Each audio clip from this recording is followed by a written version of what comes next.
ezin du gehiago etxarren. Horixe da euskal gizartearen gehiengoak eskatzen du.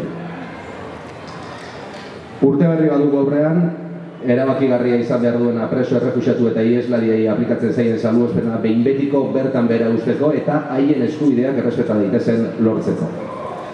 Larea jarraitzera eta mobilizazioare eustera animatzen zaituzteko.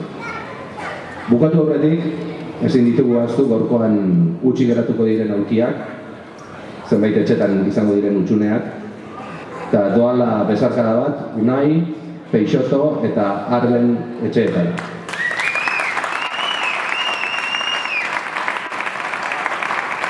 Gaur, euskal gizarteari dei egiten diogu giltzak erabiltzen jarrai dezan. Egun hauetan, deitutako mobilizazioetan parte har dezan eta bereziki urtarriaren 13an Bilboko kaleetan zehar, 4etatik aurrera, Lakasiatik egingo den manifestazioan parte har dezan.